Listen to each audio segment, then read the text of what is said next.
Now, an investigation by this programme has found council leaseholders in Lambeth are facing bills of up to £100,000 for building work on former council flats. They say the huge costs are higher than the market rate or due to long-term neglect by the council.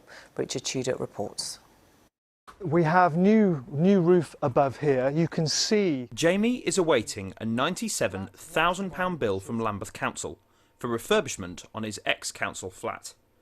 He says the block has seen years of neglect. The roof hasn't been repaired, Lambeth say, at all since the building was built in 1850. The fact that they are doing it now after such a long time period can only prove that the building has been neglected. The state of it obviously isn't in a good enough state right now that they could have not done these works. The place has been falling to bits. Well, there have definitely been times when I've felt like taking my own life, which I don't say lightly at all. I'm on antidepressants as we speak. It's affected everything. It's affected every day. I'm thinking about it, thinking, what can I do?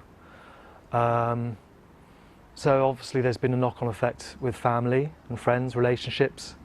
It affects absolutely everything. I've never been in debt in my life before.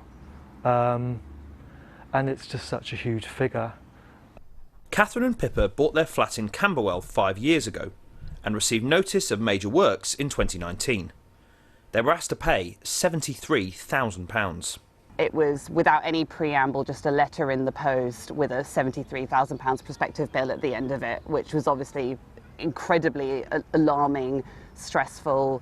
You're presented with this sort of ruinous sum of money that you're going to be liable for, with no measure of support, explanation, or really much by way of description of what's going to happen. When we got the independent surveyor to come and do a general conditions report and report on what the likely costs associated with the recommended works would be, the total came to just over £130,000, which would be about £11,000 to £12,000 per flat maximum. We've spoken to several leaseholders who didn't want to be on camera but who have faced an array of problems. One was charged twice the market rate, including for doors that the Housing Ombudsman found didn't actually exist. In a letter, the Ombudsman found Lambeth had made several serious failings. So why do council leaseholders find themselves facing such huge bills? Once they've signed a long-term maintenance contract for their housing stock, the cost control goes out the window. So this is where leaseholders fit in. Or are the victims, because there are huge bills floating around which the council can absorb for the larger blocks, but individual leaseholders who have to pay their share find these sort of devastating bills crossing the threshold. The government legislated to tackle high major works charges for local authority leaseholders in 2014, after a 92-year-old woman died of a heart attack following a £50,000 bill. That law, so-called Florrie's law named after her, caps major works charges in London at £15,000. But because of a number of caveats, that doesn't actually apply to many leaseholders in the capital.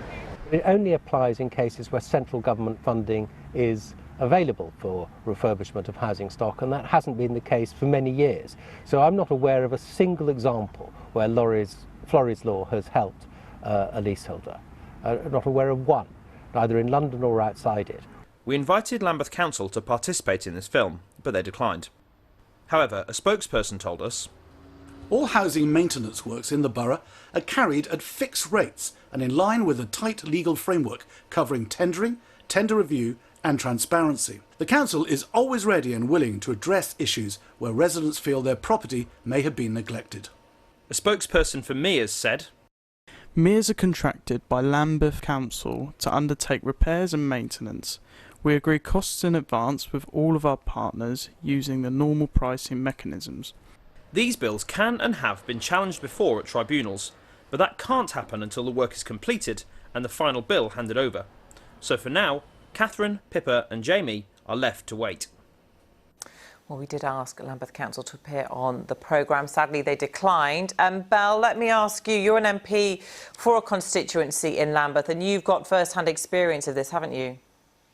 Yes, I do, and obviously the major works bills are crushing. And as you heard, you know, people people really do struggle with them. They are such large amounts of money, and you know, I believe Lambeth Council do try where they can, but it's Mears. I noticed that you asked Mears for a comment as well. Mears are an absolutely disgraceful company. I would hope to see them moved as contractors for Lambeth, because their work is not good enough. Quite simply, they charge too much, and they are directly failing residents right across the constituency. And another major problem is this lack of central government funding. We know that through the past decade of austerity, our council's funding have been cut right down to the bone.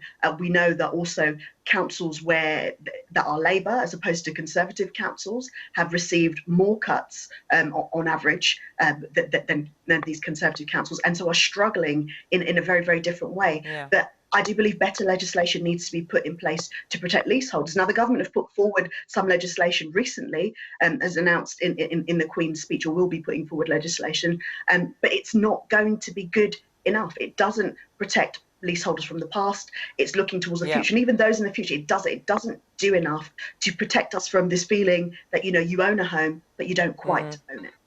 Just to make the point that Mears obviously aren't here to defend themselves. Andrew, in the film we heard Jamie talk very graphically about how this has affected his life and his mental health. He's being charged nearly £100,000. It's a staggering amount for repair work on a roof that hasn't been fixed for more than a century. Has Lambeth actually failed to maintain the housing stock that it has here? Whilst I'm full of admiration for Bell's defence of Lambeth Council, the fact is that that's not the opinion of their leaseholders. And they've been particularly... I am a leaseholder of Lambeth Council. Yeah, and they've been particularly... I can give you...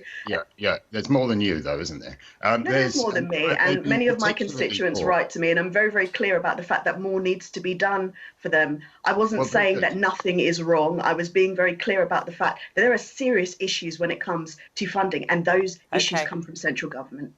Well, no, they don't come from central government. Yes, Lambeth Council is in charge, and Lambeth Council have chosen not to notify their leaseholders well in advance of there being these enormous bills. It's Lambeth Council that is issuing these bills, and it's Lambeth Council that takes its leaseholders to court when they can't afford to pay these ridiculous amounts of money. And they've got to attend to it. Too many councils treat leaseholders like cash cows. There needs to be a reform, absolutely. We need to move forward to a different mode. I mean, for the future, this doesn't help Jamie, but for the future, we need to move to a different form of ownership in London, something like common hold, which doesn't seem to be popular at the moment, but we need to push it forward. And we've got to recognise that leasehold is not the sunny uplands that was sold in the estate agent's documents. It's very difficult. I too am a leaseholder, so we're all in the same. I agree with you. You know, and it is not. Residents need to be protected. Leaseholders need to be protected against these usurious amounts of money that are being taken from them day in and day out. So, Andrew, what needs to change? Well, we need to change. First of all, we need to turn common hold from being a nice concept into something that's actual reality. The Mayor of London needs to do more on the homes that he's backing to ensure that those leaseholders of the future will not receive these ridiculous bills. We need to, the government seriously needs to look at extending Florrie's law, because it's not fit for purpose. It's only being applied in a very small minority of situations. And we need that action pretty much now. And the cladding crisis now has to concentrate the mind of the government on attending to this, because there are too many people who feel like that promise of home ownership has turned into a curse that they wish they'd never embarked upon. Andrew, you say all these things needs to happen now. Do you actually see any genuine impetus from the government to do these things? Well, yes, I do. I think the government's moved certainly on cladding with regard to this. They've identified that money is available there. Not enough, may I say. It doesn't extend to on the cladding side, doesn't extend to buildings under 18 metres. That needs to be completed. They need to ensure that those people are covered as well. But while they're at it, they can look at the form of ownership that is producing these enormous bills. Belle? Yeah, I mean, the leaseholders are being absolutely failed in terms of cladding. We have to remember it was government legislation. Well, it was the legislation that was voted down after the Locarno House fire in Camberwell some years before. That created a situation where this type of cladding was allowed to be put on a building like Grenfell. And, you know, since then in East London, more recently, we've seen, you know, the dangers of it. You know, people's homes going up in flames. Belle, the government isn't the very promised idea of a leasehold just now completely outdated? In my view, it is. I mean, it does feel like a trap. And my argument would be that when we do look at leasehold legislation moving forward, yes, it's absolutely right that we look at the leaseholders of the future, but could we please look at the people that are leaseholders right now, people that are suffering right now because of this form of ownership, which doesn't really feel like ownership, because now you're stuck in a situation where actually, you know, thinking of those who have these cladding issues, they're not only living in an unsafe situation where they're having to pay thousands of pounds, but they cannot even sell their properties on. Belle, thank you.